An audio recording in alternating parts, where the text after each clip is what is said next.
So in our churches, we kind of teach the young men well, men in general, to be that head figure, to be the one that takes on, I guess, most of life problems or expenditure, all of those good things. So here it is when you have a wife, and say, for example, she's making more money than you, or she have a high position on your job. You just say you was a rookie on the job, you lose the job, so you have to start over.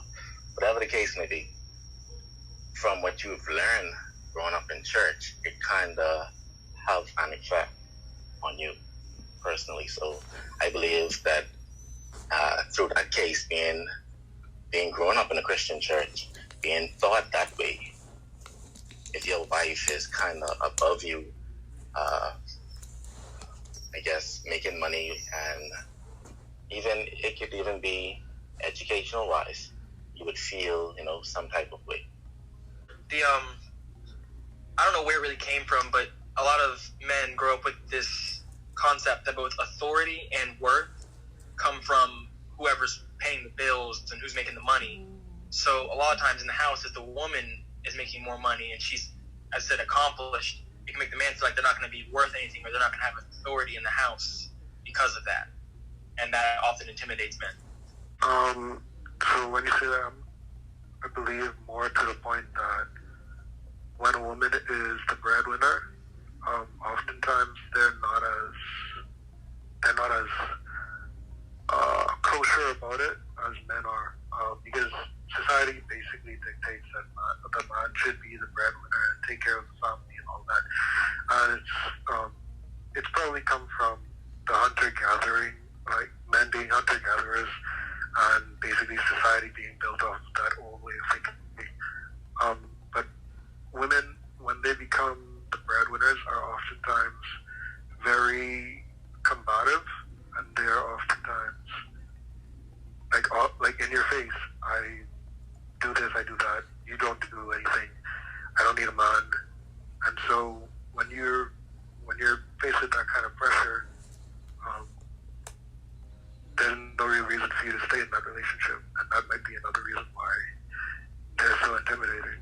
Because, like I said, independence. I just wanted to interject. He made a really good point. I'm going to be honest and say that I think it's natural for me. Let me just speak for me as a man. I struggle picturing my to-be wife one day making more than me and being the breadwinner in quotes for the house. That's just a struggle for me. I mean, and it shouldn't. I mean, you would think it shouldn't be that way, but it kind of is. I think it's just built in us as men to want to be that person that takes the lead. I mean, we're supposed to be the head of the household according to the Bible, and that's kind of instilled in us. And I mean, it was instilled in society as well, as far as the role of a man. But me personally, I honestly would feel some type of way about my wife or girlfriend or whatever being the main breadwinner. That would honestly not really sit too well with me. It would make me feel awkward. It's not even oh my God, I'm worth this type thing. It's just kind of this isn't, this don't feel right. So yeah. Okay, 1 second, let me just add something in very quick. Alright, so we're coming off a biblical standpoint. So even if it's the case where your wife, she's making more money than you, she's more established than you, I still feel as though as the man, you should still be leading. Also, that it is what it is, so it shouldn't bother you much. It'll be something you need to pray about. But as a Christian couple, your wife and you should be on one page, or should be equally yoked. So she shouldn't have an attitude where she'd be like, well, I'm making more money than you, so I'll have the final say, or this, that, and the next. So I think that balance should still be there, where it's respect, love, and all of that good unity. Okay, so I just want to add that in there.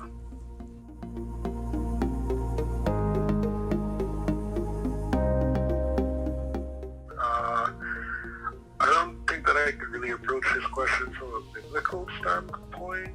Well, there was this one instance in which Rachel basically governed Jacob, telling him to give her a baby. But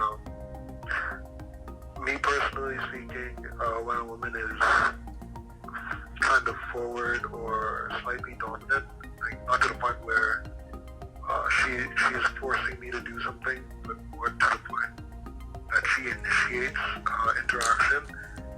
Personally, it is attractive. I would say that I like it personally. I personally feel like it should be done more. I mean, I know it's not really based on a biblical standpoint. The men are supposed to find a wife and find a good thing. Honestly, you just get tired of finding or looking. But I mean, I just being real here, and I would really appreciate it if women were more forthcoming with, how they feel, or, if they like you or how they feeling, blah, blah, blah.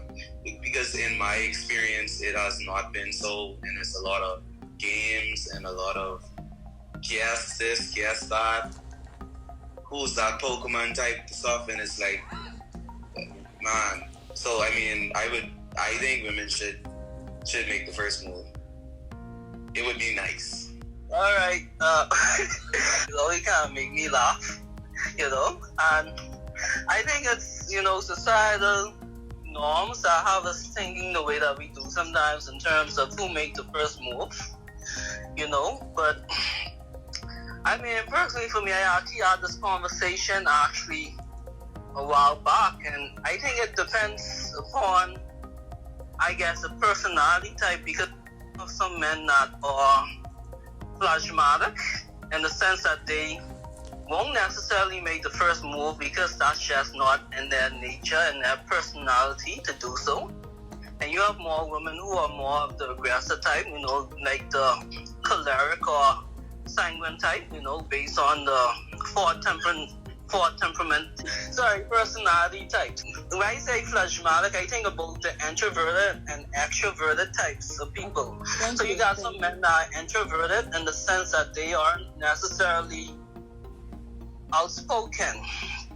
And so, we find out that those types tend to actually attract the ladies who are more outspoken, or who are more extroverted. So in that sense, I feel as though, a woman can make the first move, but it should be done not in a way that assumes control, but whereas it's more implicit in nature.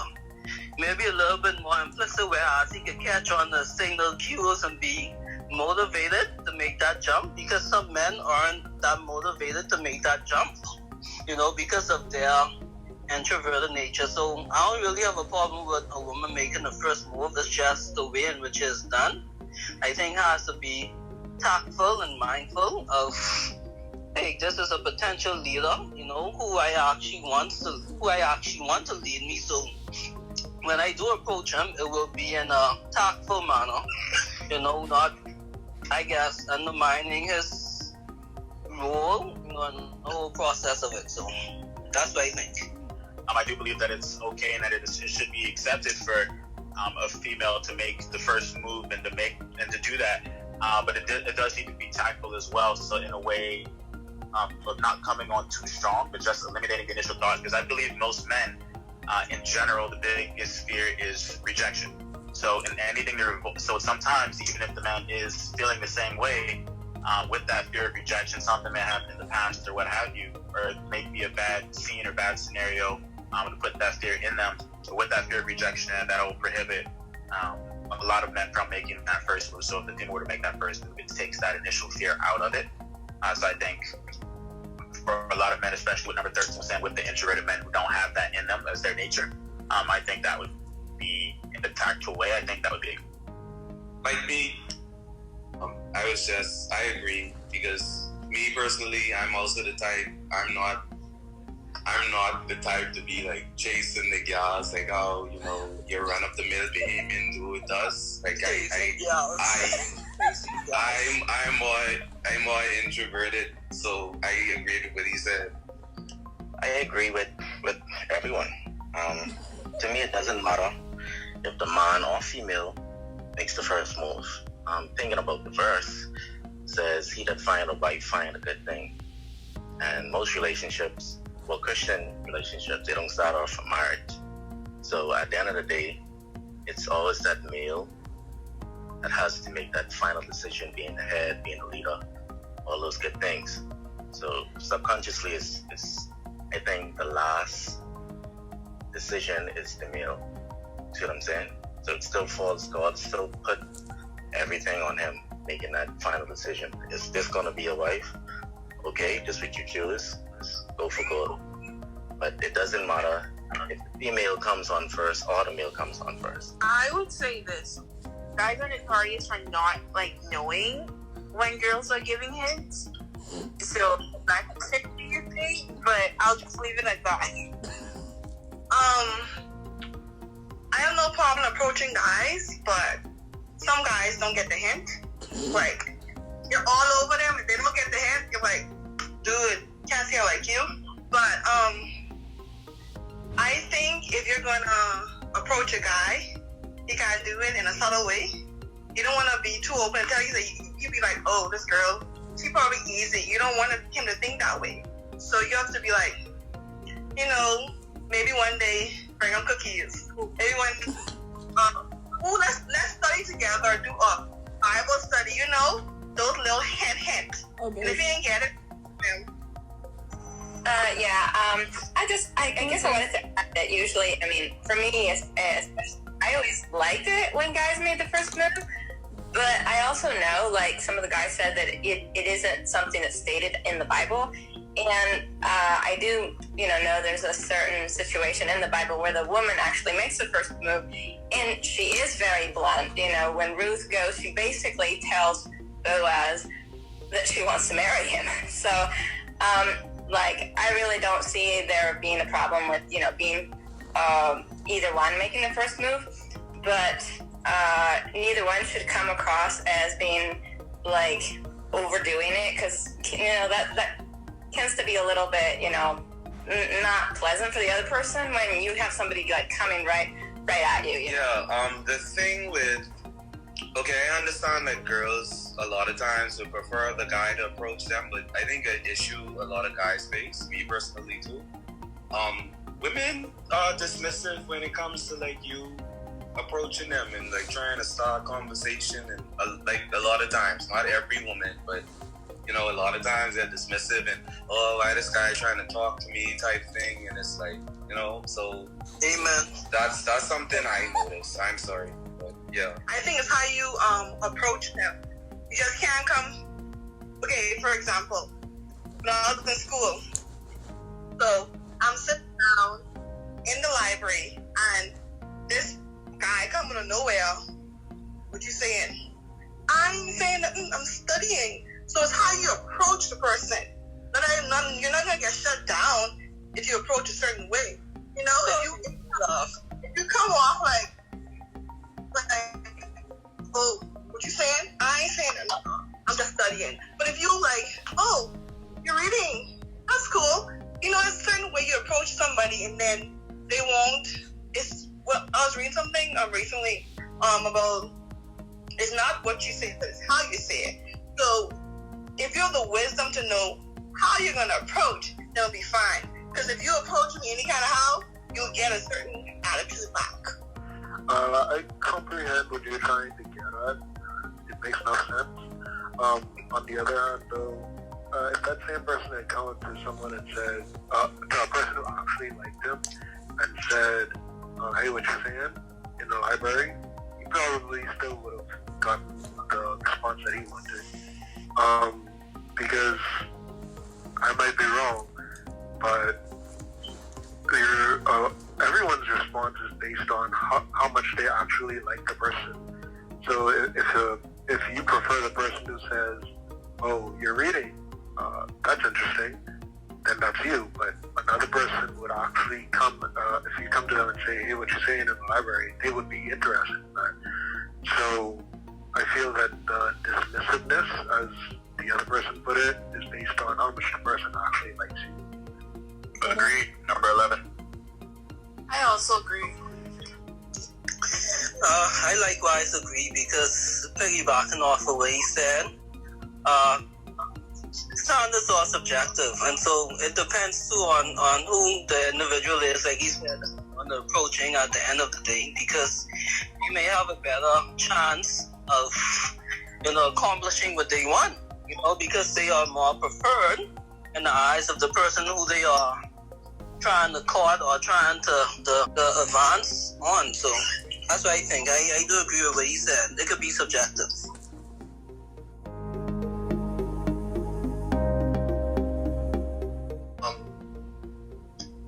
Either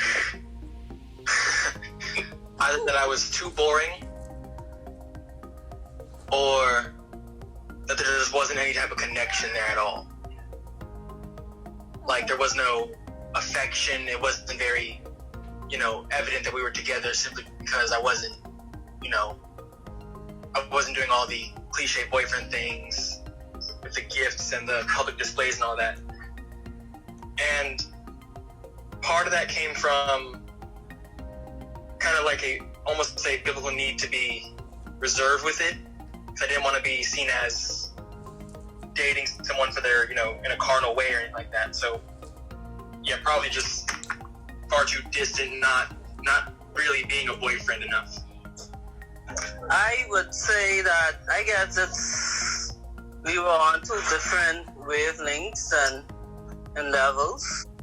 For instance, for me, I was actually willing to commit, and I was more gung-ho on marriage, because whenever I enter a relationship, it's always a mind towards marriage. But the other individual, they weren't really, I guess at that stage, they weren't really thinking about marriage per se. So I guess it's a lack of agreement when it comes down to that, and they just didn't really see that there is a future for us. So I guess that's what they would say. I guess I would say that I would be clueless, because I used to be messed up on what's going on. I guess that would be the issue. But now my eyes are quite more open now. I mean, I really couldn't say what my ex might say, but he seems to propose more as self-reflection. If I'm reflecting on myself, I'd probably say that the reason I'd be single is because I'm a pretty tough person to love. I'm very disagreeable, and if I am having a conversation with someone, it usually turns into not necessarily a heated debate, but a debate with a lot of facts behind it. And I've argued with enough people to where I can pretty much destroy your argument very easily. And being in that sort of situation on a consistent basis is usually very heartbreaking to a person's ego.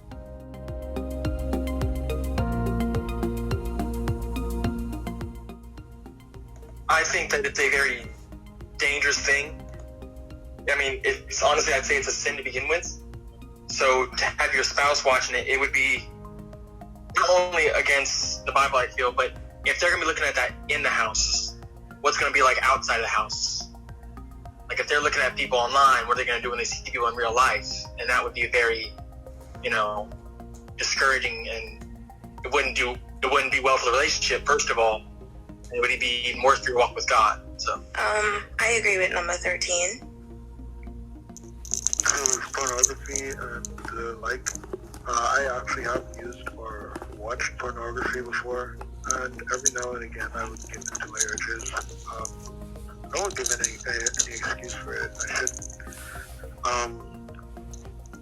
With that being said, I probably prefer that my spouse or significant other does not use pornography, and that she and I somehow work together to stop each other from doing it. Because I personally don't like that I give in every now and again, and I don't like that I ever have watched it. I also wish that I had not opened up the door in the beginning for all of this pornography stuff.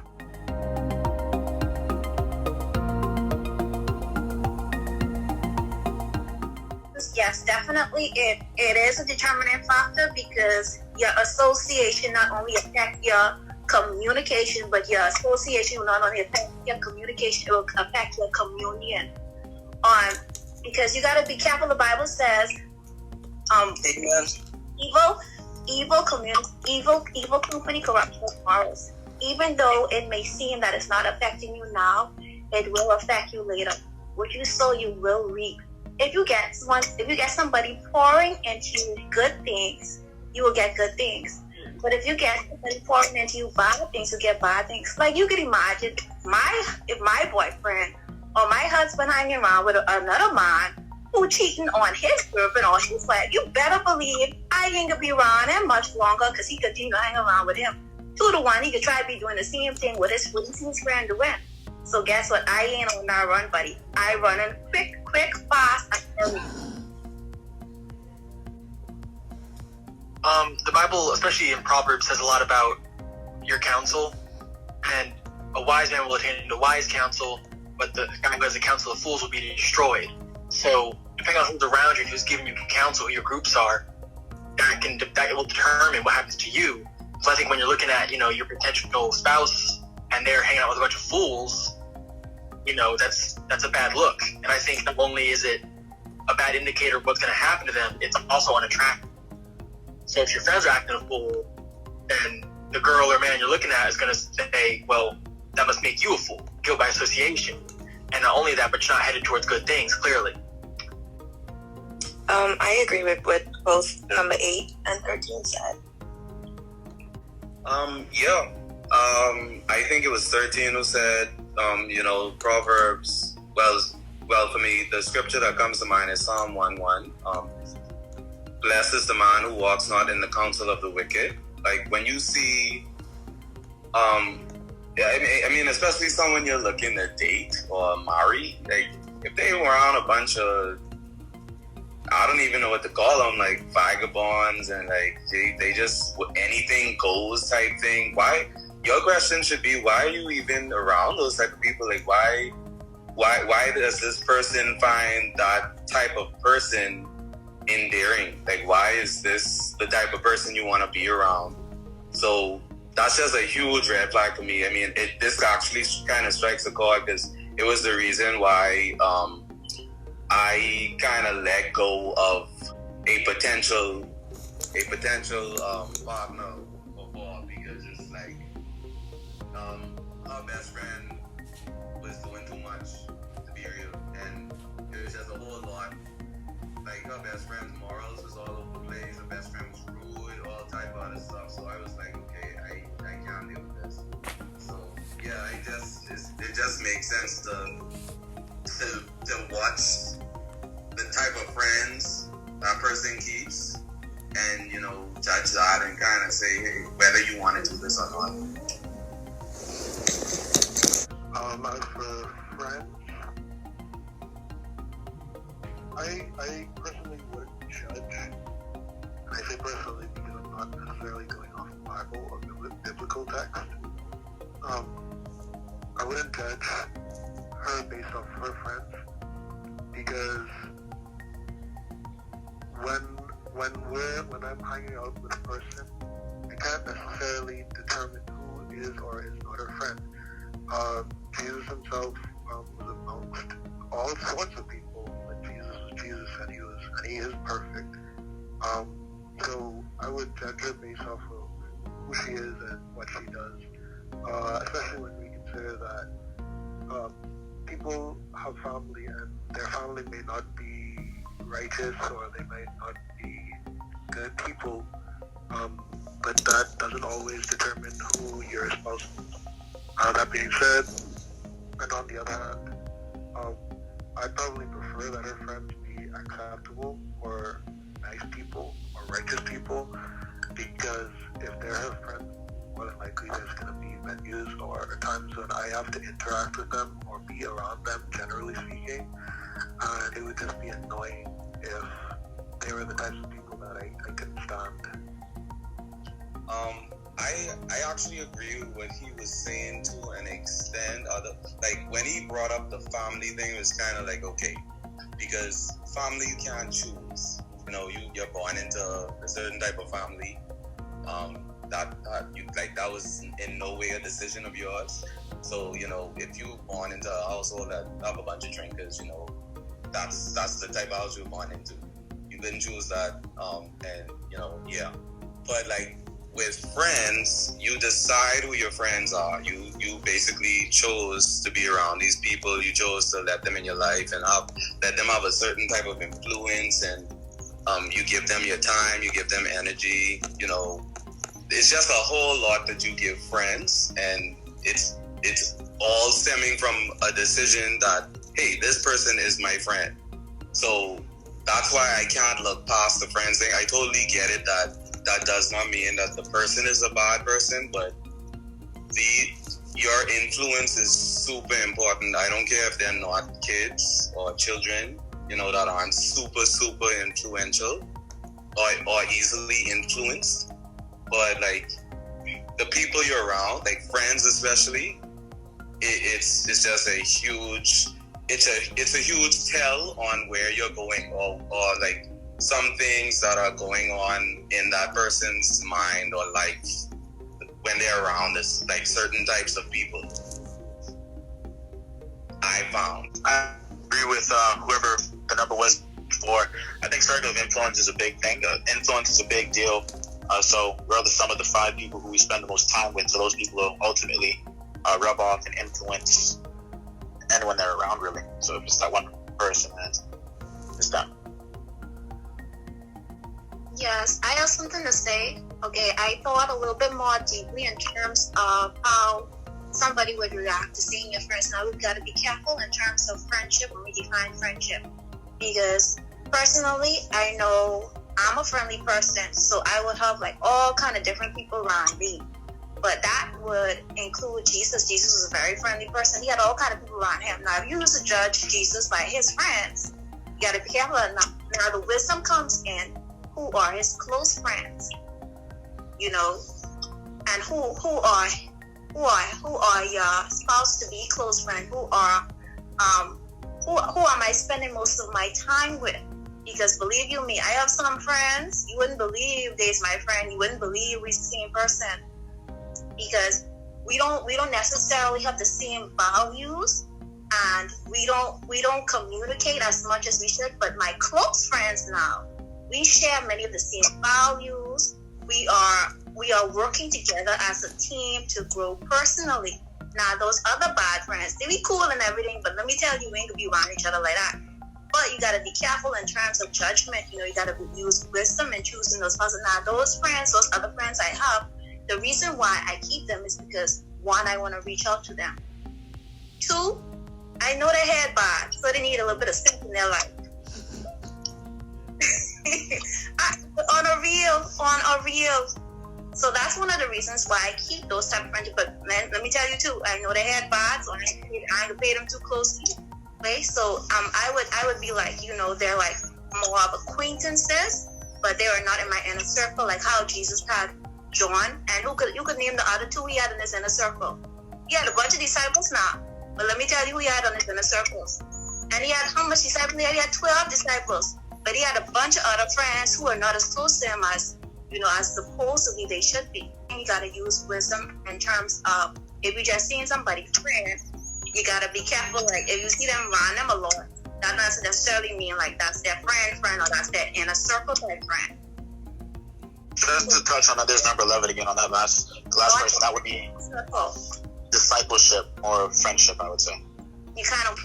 Yeah, I think we need to be careful when we're bringing up Jesus. I mean, it's a good point, but Jesus was like I think number 11 mentioned it. That was discipleship. So he was he was being what's the word I'm looking for? Intentional. So he was connecting with people so that he can minister, and he was trying to change them and make them better. So I don't think he was running around saying, "Oh, you was my friend. Oh yeah, we's boys like tops and blah blah blah." He was like, "Hey, come and follow me. Let me show you the way." Like that's what he was doing. Like he wasn't like trying to sit up and say, "Oh, these my boys." Versus he actually loved, like she was mentioning, like the apostles and the disciples, like he loved them, and he like these were his friends, like, and he was hurt, by so and so, betraying him, Peter, and like he was hurt. He was genuinely hurt because these are his close friends that are near and dear to him, and it bothered him because these are my friends. So I mean, I understand where you were coming from, but it was just like, as Christians, we can't be unequally yoked, and that's with relationships and also friendships. Like we can seek to impart on people, and we can seek to be an influence, but we can't just with any and everybody. Oh, friend. Like that's something I don't do. I'm sorry. Like that friend word, no. But I mean, we can be acquaintances, and I can try to be a light and be salt of the earth when it comes to you. But I mean, if I see that we are just on totally different wavelengths, and like I'm talking like just a total 180 from me and my path, that just can't work, and I can't call you a friend. I'm sorry, but like you said, I can impart on you, and I can seek to be a light.